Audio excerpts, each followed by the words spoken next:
So Total CMS has a bunch of other stacks that we haven't even touched based upon yet, right?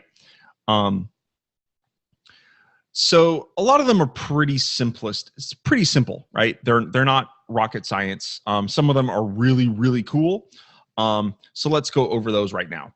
I'm going to go through these pretty quickly so we can get into blog, because blog has some really meaty, cool stuff going on. Okay. Video, pretty straightforward, right?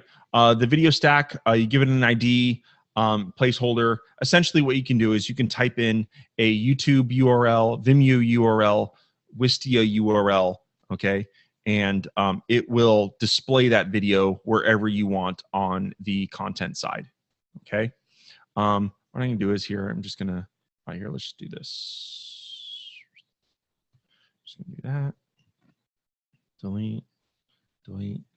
What we're gonna do is we're gonna do video. And another stack that we're gonna show right now is we're gonna do two at once. I'm gonna do toggle, okay? So the toggle stack. This allows you to toggle on and off parts of your page.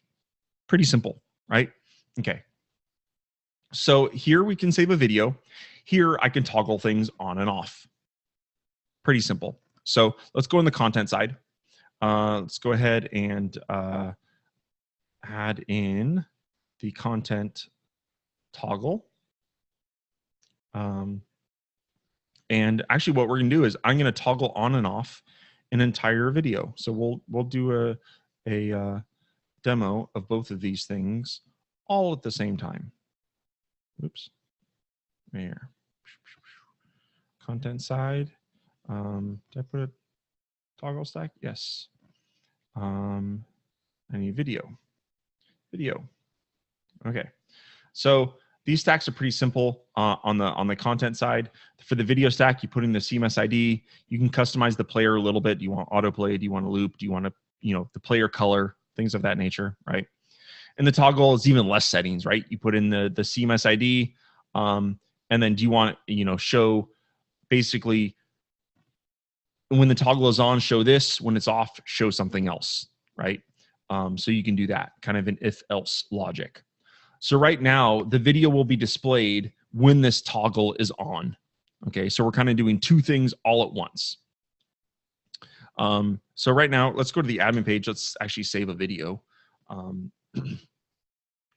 Now, video is very similar to the text side, where if there is no video URL, nothing will be displayed, right? So let's go ahead and just save in a YouTube URL. There we go. There's a YouTube video. Just going to save that.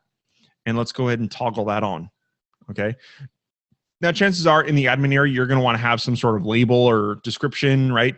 On purpose, I've made all the CMS areas very generic, right? Because I want to give you, the user, the ability to add labels or however you want to style the admin area, okay? So they are done and made generic on purpose. So here I've saved the video URL and I've toggled it on, okay? Now, if I go ahead and just preview the home page,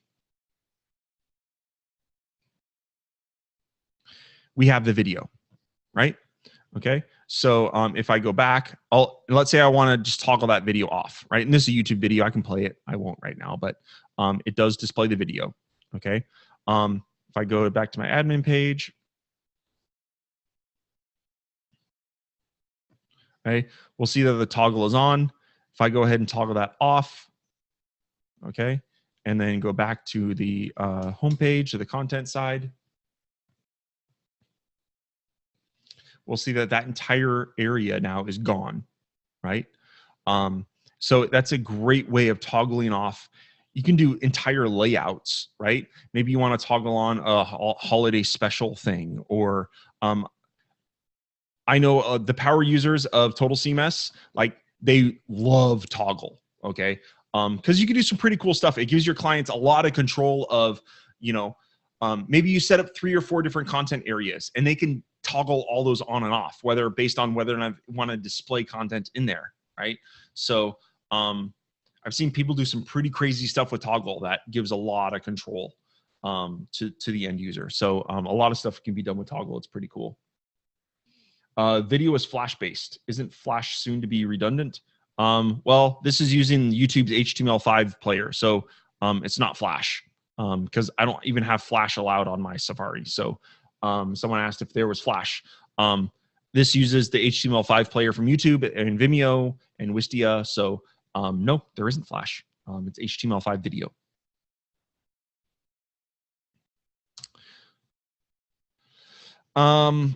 Okay, share screen. So I know I did that really quick, but video and toggle are pretty simple, right? You put in a Vimeo or YouTube URL, magically shows up on the content side. Toggle, you can toggle on and off anything that's inside the toggle content stack. Cool stuff. Okay. Next up, let's look at ratings.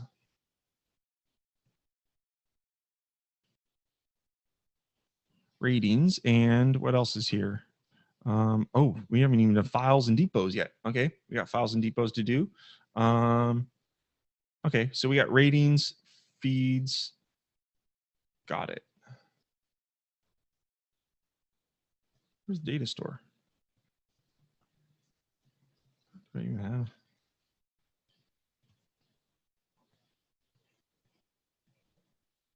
Oh, see, look, even me, I didn't have those added to the group, I don't think. So there it is. Was that there before? I don't know. Maybe I was just blind to it.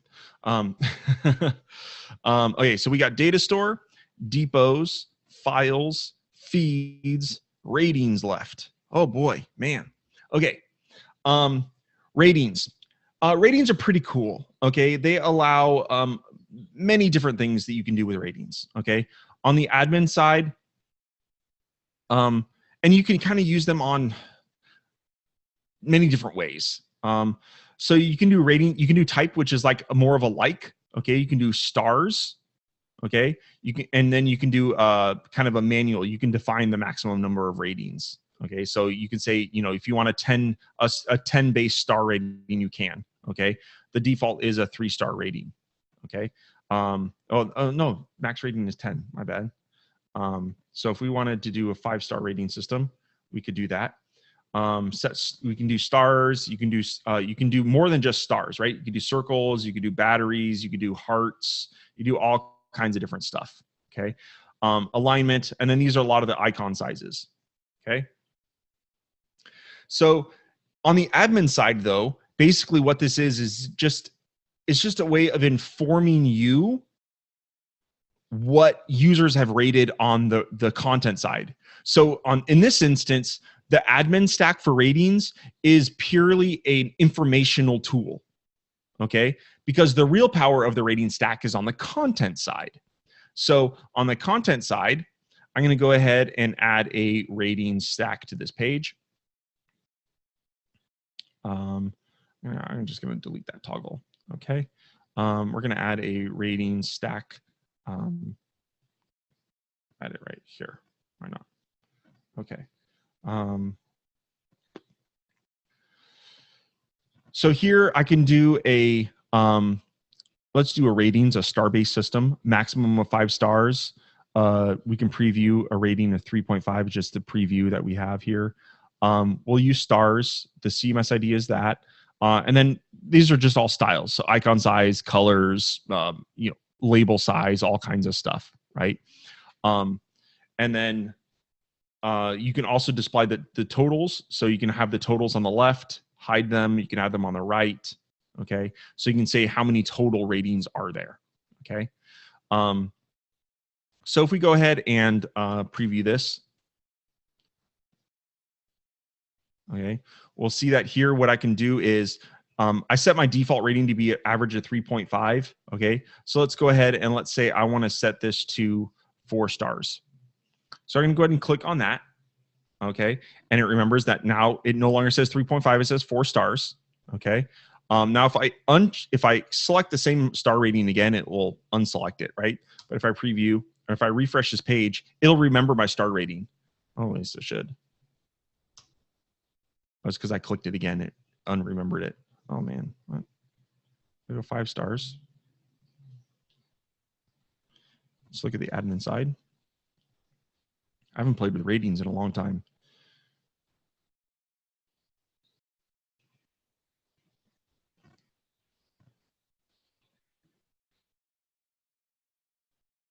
Oops, where'd I put it? It's above. Hmm.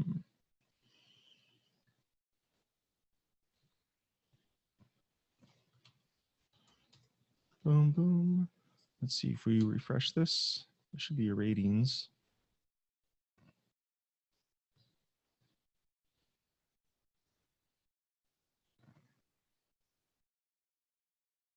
Oh, do ratings.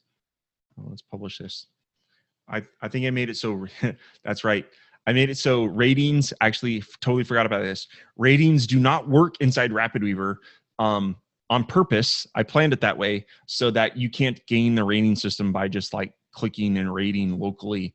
It has to be on a published page. Totally forgot about that. Makes sense now. Okay, so here, now I'm on the content side. This is what I would have expected. We have 0 stars right now. I click 4 stars, okay? It submits that to the CMS. And if we want to see kind of what's going on in the CMS, we should now see ratings, okay? And we have our total CMS there. And if we open that, it tells us how many, it's kind of a small little database that tells us how many scores we have and whatnot, okay? So if we go back to Safari and then we go back to our admin area, it should show us, boom. It shows us here that we have 1 4-star rating. Okay, so this is a great way on, on the content side to show, how many ratings are to allow customers to rate items, and then you can see the number of star ratings inside the admin area, right? So here, it's the saving of the content is done on the content side, and the displaying of the information is done on the admin side, right? By design. So that's really cool. You can also do things on the content side where you can display the current star rating as like a read-only thing, right? So if I go back to the content page, I can say read-only, okay? And if I were to preview that, what it would do is it wouldn't allow me to actually rate anything. It just purely displays the current rating, okay? Again, inside RapidWeaver, it's displaying a static rating information, right? Because it doesn't allow you to change it within RapidWeaver. But on the published site, if I were to publish this, it should show a static of 4 stars, because that's kind of like the current rating, quote unquote, the current rating for that particular thing, right? So that's the rating stack. It's cool. It's interesting.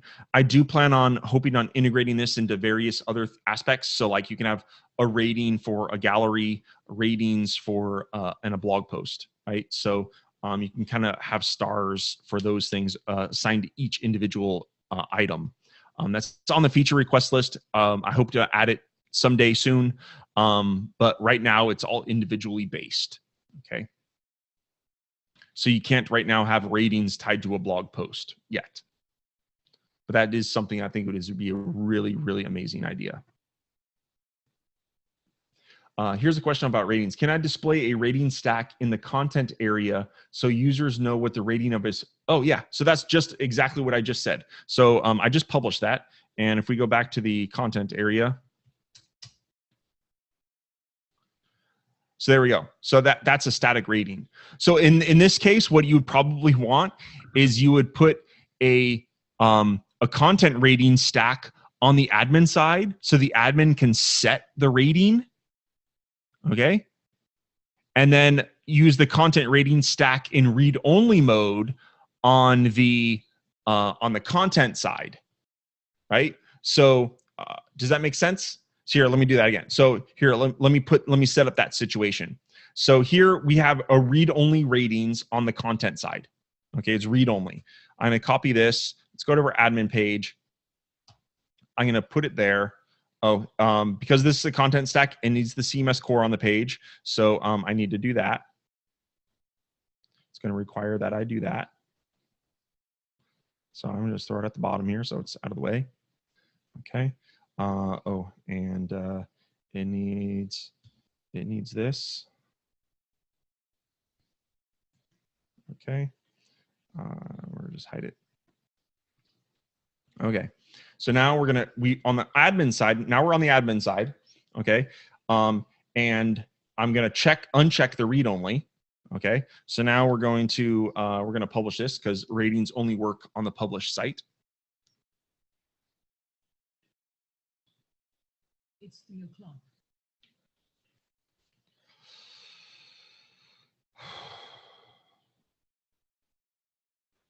Okay. So here we go. If we go on the admin page now.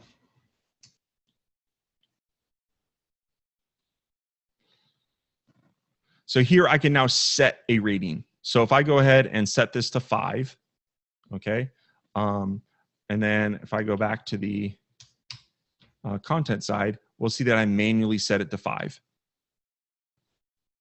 Hopefully that makes sense. So now it gives you the ability to rate it on the admin side and display it statically on the content side. So that is kind of the dual purpose mode of the rating stack, where you can use it as a traditional customer rating system, or maybe you can say, like, maybe you're reviewing restaurants and you want to give this restaurant 5 stars, right? You can use it for that as well, right? So that's cool.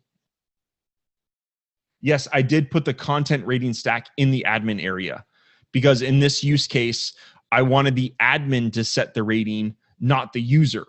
I want the user to display the, I wanted the user to see the static rating that the admin set, okay?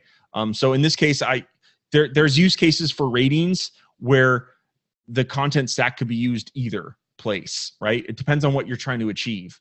But for most use cases, you're gonna use the rating stack as a way for end users to review products or something, right?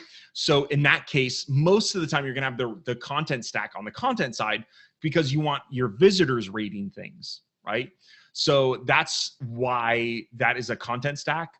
But there is that use case, like we just went over, where it does make sense in that case to have the content stack inside the admin area because you want the admin to set it at that point.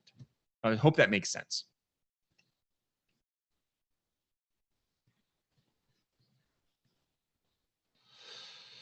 Okay. Next up from ratings, files. Okay, we're gonna go over files and depots kind of at the same time. They're really simple. So a file allows you to manage a single, oh, am I sharing my screen? Oh, not yet. Okay, a file allows you to manage a single file. So like a zip file, a CSV file, something, right? And those are great for when maybe the user wants to provide a download or a PDF on their website, right? And occasionally they want to update that zip file or update a PDF file or something of that nature, right? You will then use the file stack for that because then it is a single file that has a dedicated URL to that file. And then when you drag in a new version, it'll replace the one that's there on the server. It's pretty much like images, right? Where it replaces the images. It's just with files, right? And the file could be anything. It could be a zip file. It could be a MP3. It could be MP4, right? So a lot of people use the file stack to upload a video file, okay, because they want to self-host a video, and then put in the URL inside an HTML5 video stack or something like that, right? At that point, you're now using the file stack to allow the customer to customize HTML5 videos on their site, right? So there's a lot of use cases for this file stack. It could be a customer uploads a zip file and you have the URL to that zip file on a button, right? And all you have to do is upload a new zip file via the file stack and they magically have a new zip file for their download on the button. You don't need to upload the button because the URL is always going to be the same, right? Does that make sense? Hopefully.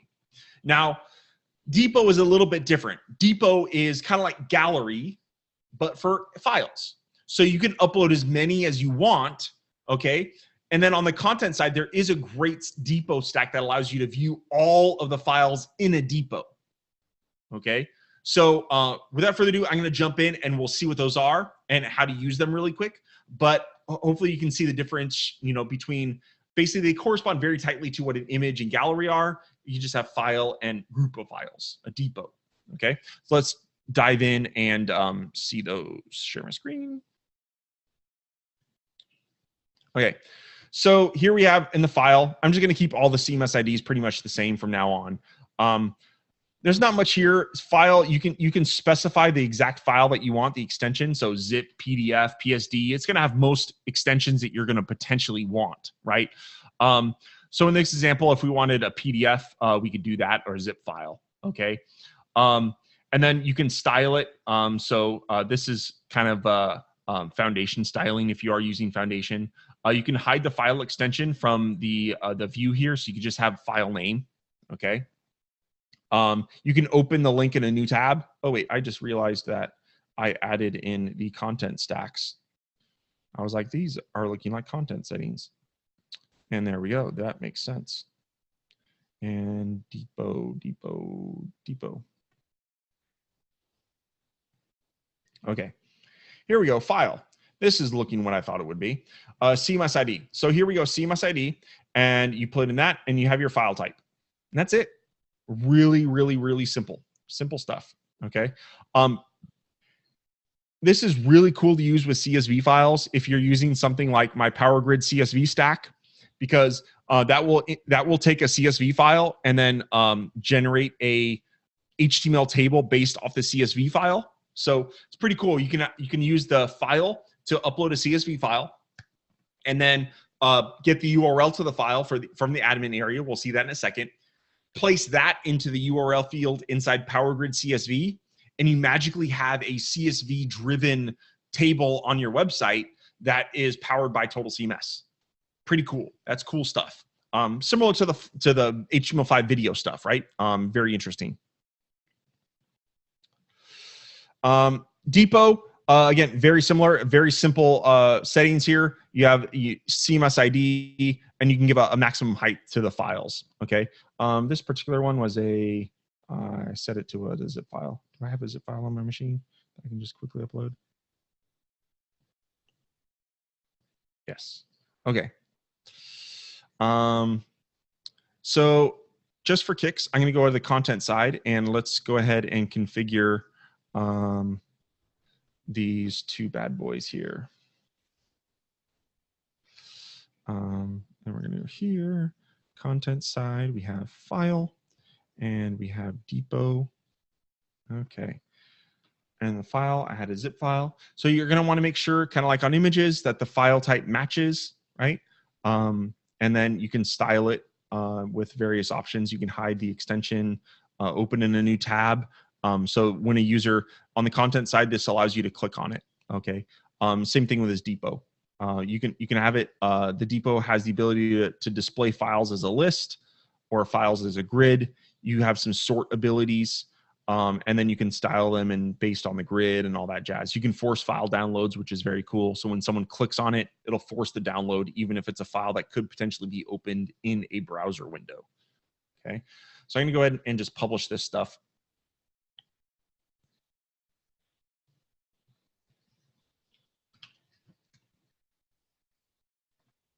And we're going to go to the admin side of things.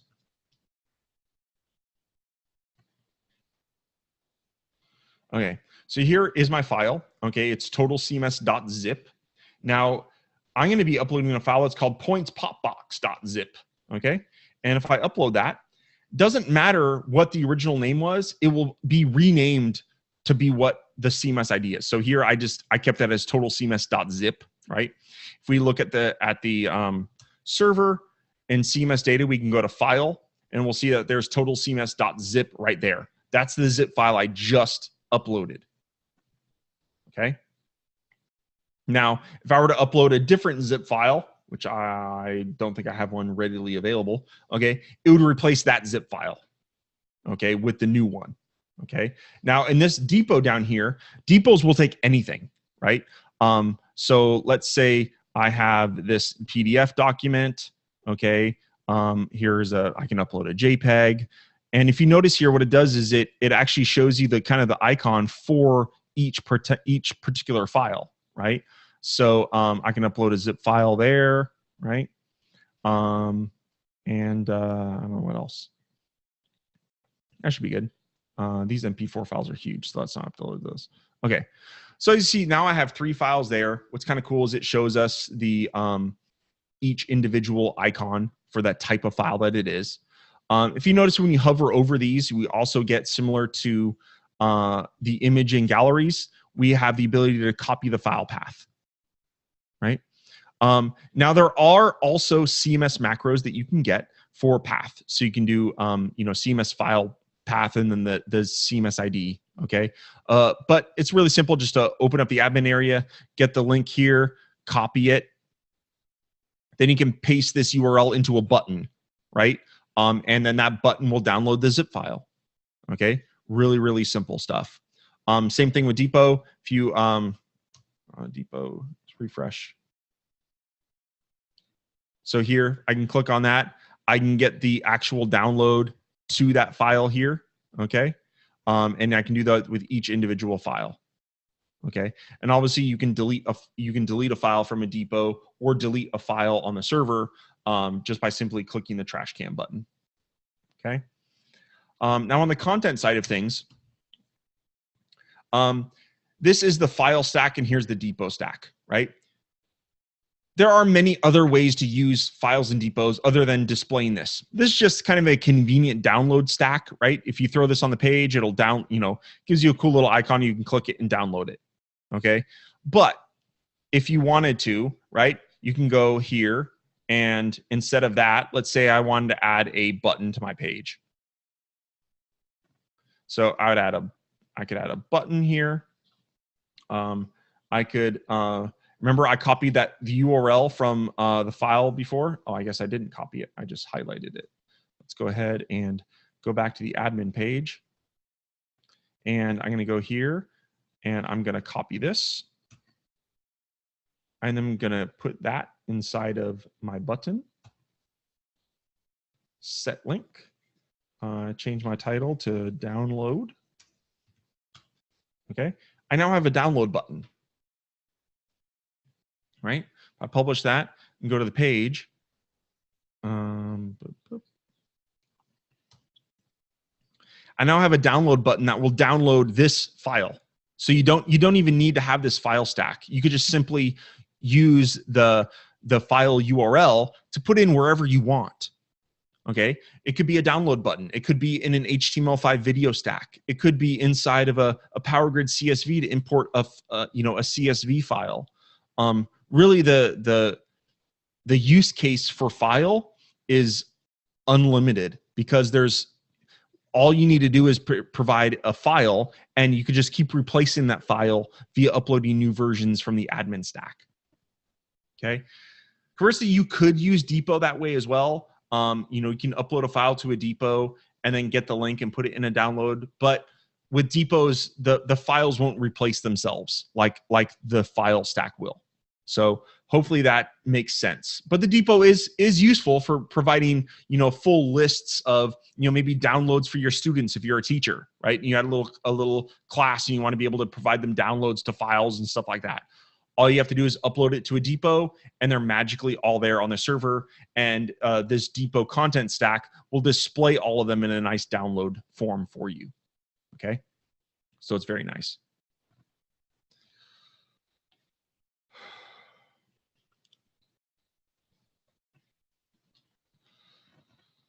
Okay, next up is going to be, so we did, oh, I stopped sharing. I see some Q&A. Let's see. Checking about uploading. What about a CRC checking to uploading and or download? Brad, I don't understand your question. If you want to clarify that, I can answer that again a little bit later. Not sure what a CRC is.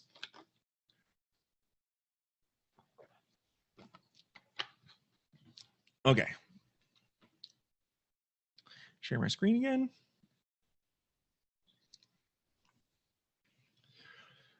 Okay, so now we're going to jump into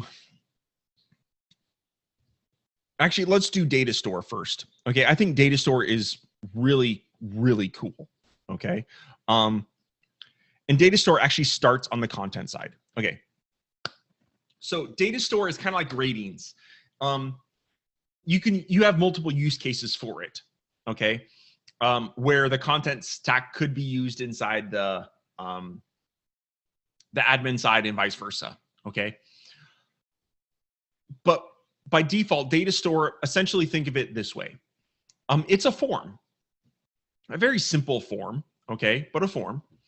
And it allows users to submit data, and that data is stored inside of a CSV file inside the CMS. And then whenever someone submits a new instance of that form, it appends to that CSV file. So essentially what it's doing is it's going to, whenever someone submits a form, instead of sending emails or saving to a database, it's just taking the data from that form and appending it to a CSV file. That's going to be probably the most common use case of Datastore. Okay. Now, a flip side of that, probably the only use case I could think of on the admin side is you could have a form on the admin side that populates the CSV file that the admin can use to populate a CSV file. Okay. Now, I have a stack called Power Grid CSV that I mentioned earlier that can take a CSV file and then display its contents to a web page.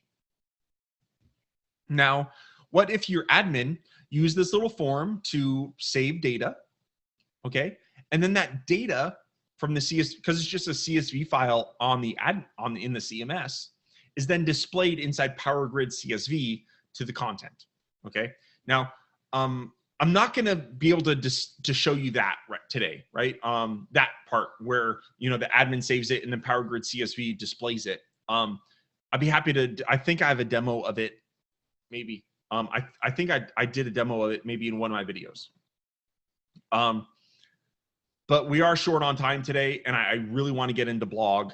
Okay, what I'm going to do is I'm going to show us the most, you know, prosperous use case, which is, you know, having a form on your page. It could be a subscription form. It could be whatever you want, a way of capturing data. It could be any sort of data.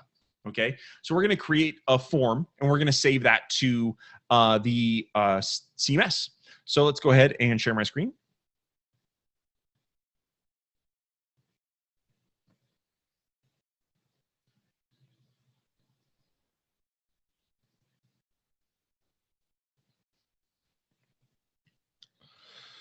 Okay, so like I said, the Datastore stack is primarily going to be the input side is done on the content page because we want to get data from the visitors of the website.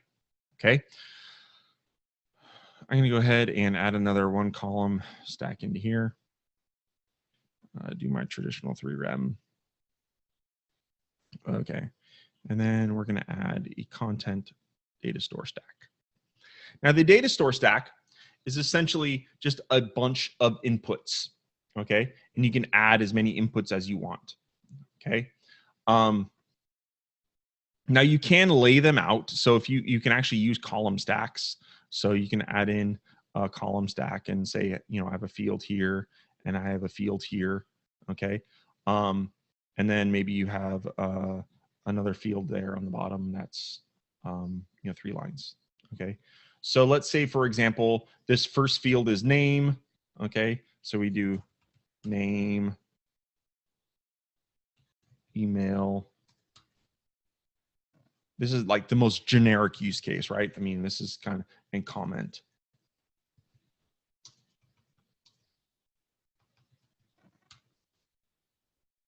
Okay. So here I have a very simple form, which is name, email, comment. Okay. And I guess I could add a, yeah, that's fine. Okay.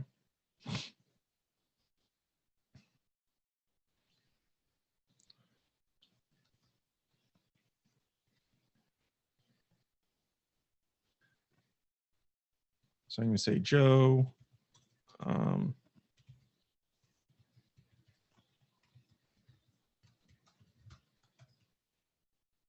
Hello.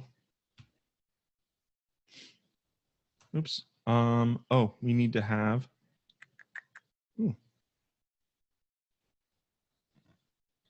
I forgot about that. Okay. We need to have a save stack.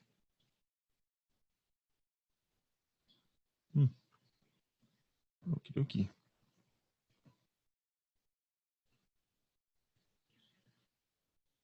I'm gonna have a button that's set to form submit.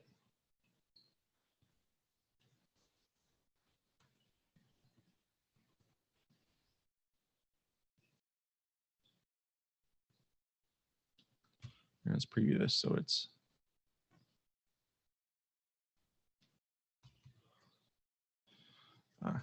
it's not going to validate that it's an email. I'm just going to do to the test. Save that. Okay. So now if it's saved, if we go to the CMS now, we have Datastore and we have Total CMS.csv. Now again, Total CMS is just the CMS ID. Oh, really? It's going to open up that. That was a mistake. I didn't even know I had Excel installed on this machine. How about that? No, quit, cancel. Right. And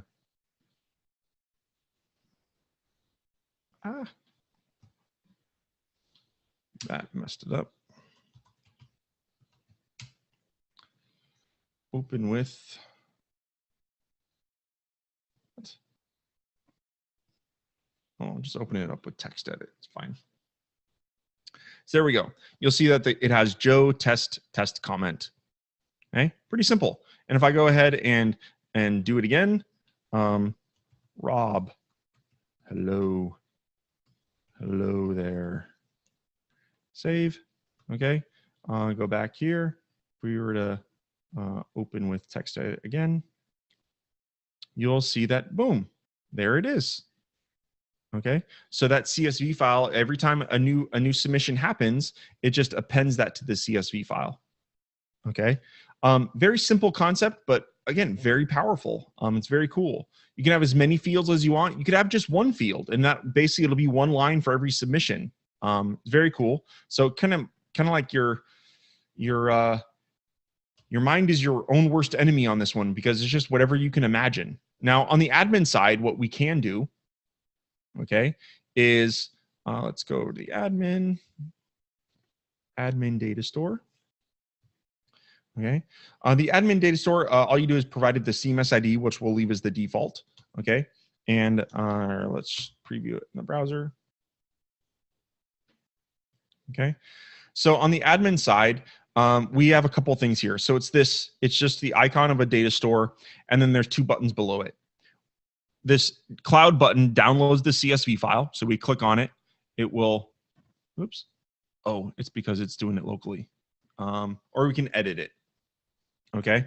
That download button would work if we weren't inside preview, if we were on the actual published page. The bulk edit option allows you to edit the CSV file manually and then bulk save a new copy. Okay. So, so if I wanted to add, I wanted to say Robert, right? Or Robbie, sorry, Robbie's better. Click save. Okay. And if I were to look at the CMS again and open that file, we'll see that it says Robbie hello there, right? Okay. So the admin side, it's just more of a ability to bulk edit and or download that file. Okay. I see a couple of questions that popped up about Datastore. Is it possible to give the CSV headings? Okay, so if you wanted to give the CSV headings, what I would do is either you could bulk edit and put a heading in there, or the very first time you save the form, make it the headings. You know what I mean? So, because the heading is just, in a CSV file, the heading is purely the first entry in the file. So all you do is the first time you save the form, you would just save it as the headings, right? Or again, you can bulk edit the file in the admin page and then add the headings you want, right? So that's what I would recommend. It's just the easiest way to do that. Okay. Um, so just a quick rundown on how you would, if you wanted to, put it into, get that CSV file and put it into like Power Grid. You would just do your website address slash CMS data slash Datastore slash, total CMS.csv or whatever the name of your CSV file is. So you'd get the URL, right? And then you'd simply paste that into Power Grid CSV settings for, the URL to the CSV file. And that's it. And it should just work. So really cool stuff. Power Grid is a kind of a complex stack. There's a lot of style settings, a lot of options. So I don't want to go down that rabbit hole right now, since I know we all want to get the blog. Okay.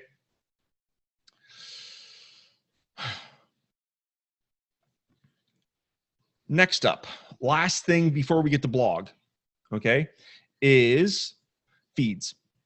Now, I said feeds. Feeds have been, they were awesome. So before we had blogs, I had feeds. And in the first version of Total V1.0, right? And my use case for feeds was not everybody needs a blog. Feeds are great if you just want to post like temporary stuff. Because a lot of people, I've seen a lot of blogs where people, like, let's say for instance, restaurants, right? They're posting their daily special or their weekly special to a blog post.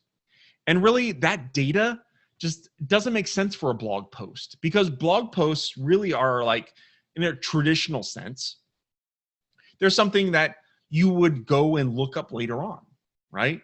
Because it, in a blog, traditional blog, it has a blog post page, and it's for stuff that you would archive and look at later on. And feeds were more of like, stuff that would eventually just fall off the feed, right? Now, since then, obviously we have blog, and blog is far superior, okay? And like I said during lunch, I think feeds can be improved a lot. I have ideas for feeds 2.0, I guess we could call it. I'm not sure if I'll keep the feeds name, actually. I might try to come up with something different for it. I know, I kind of like the feeds name though. But feeds are there. And essentially what it is you have a feed item is one image and a blurb of text. That's it. And you can display these, and you can't really view the archive of them. To be perfectly honest with you, if I were to, from an end user's perspective, I'd use a blog instead of a feed right now. Just because blog actually is powerful enough now. It has enough settings where you can turn off the things that you wouldn't want for the blog. Like, you don't have to have a blog post page. You don't have to link out to things. But with blog, you get, infinite loading. You get a lot more filters. And it's not to say that, feeds can't have that stuff. I do want to add that stuff. But right now, I think you can do a better job with a feed with blog than you can with feeds right now. Feeds does have a lot of quirks to it. And as you saw, some people asking, some of the status on some of there are some issues with feeds. Like, I think it's editing the feed item and changing the image. There's currently a bug with that. You can only have one image with the feed item, and people want multiple images. Well, you can do that with blog, right? So I'm going to be blunt and say right now, just like, I think if you're going to want to feed, you're probably it'd probably be better off using blog. You have more options available to you. You don't have to have a blog post page anymore. So you don't need to link out. You can turn off the linking abilities in the blog list. Okay. But with that said, let's just do a quick 5-minute example of what feed can do for you. Maybe it'll suit your needs. Okay.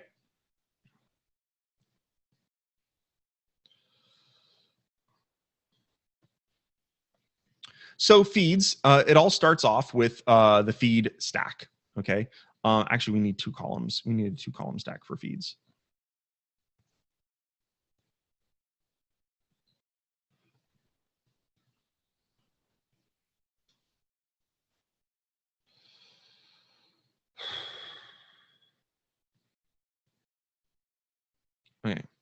feed, there's actually two admin stacks. There's the feed list, okay, and the feed form, like how, you know, saving a feed, basically, okay.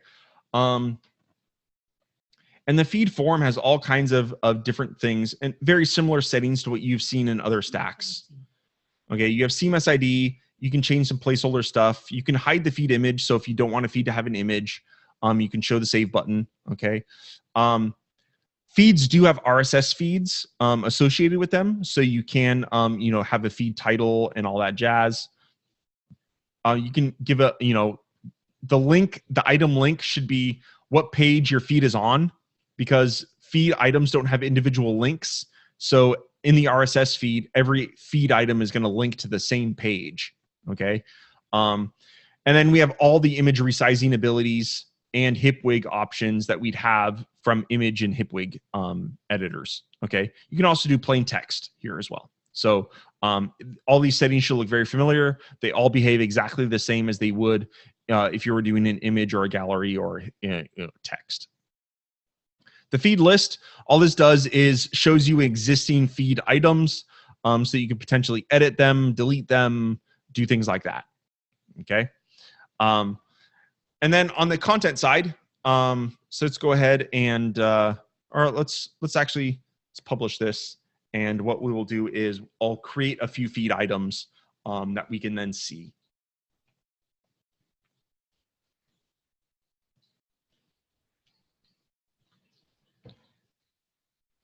Now, in the getting started with Total CMS and Foundation video series that I did, I actually did a pretty decent use case for feeds, and it was like to build a team page where the image I uploaded the members, you know, a team member's photo, and then the text portion of the feed was like the about that person.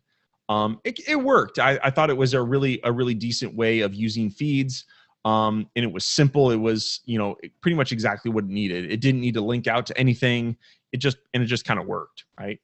So let's go ahead in here. I'm on the admin page. I did publish it though. Where did I publish it? There we go. I did publish it. Might as well use the published version. Okay, so here we are. The list is over here, but we have no feed items yet, so there is no list. HipWig has a lot of stuff. One thing I should note that I didn't earlier is that HipWig, all these settings are kind of global, right? So I'm gonna just simplify HipWig a little bit. We don't need all this jazz.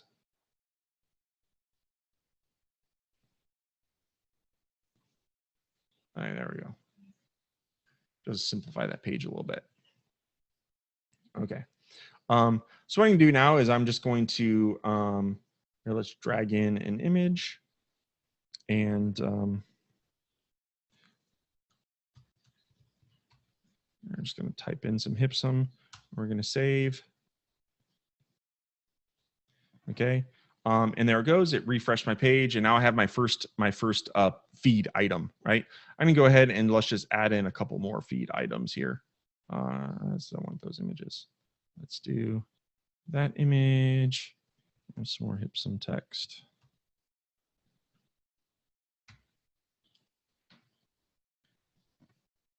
And just for kicks, I'm gonna do one more. Boom.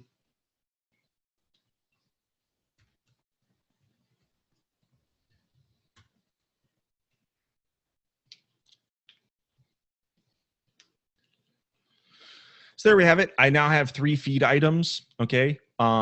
Here I can go ahead and edit the alt tag information for the image in that feed. Okay. This is where I can get the URL to the RSS feed for this feed. Okay. This is where I can edit the feed item. Okay. So you should be able to edit the image, change the text around, and click save. Okay. And then you can also delete feed items as well. So you can click on that. It will confirm, do you want to delete it? You can say okay, and it'll delete that post. Okay. So really simple, right? Let's go ahead on the content side and let's start displaying these things, right?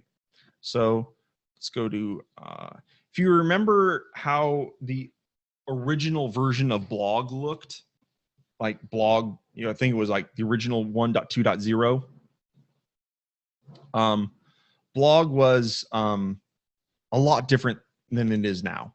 And it was because blogs kind of was based off feeds, and it was basically like a more powerful feed, right? Which it was, but then it turned into its own set of things, and there's a lot of really complex settings here that I think blog does a lot better now in feeds. So basically here in feeds, you can you have multiple layouts, right? So we have a card layout and a list layout.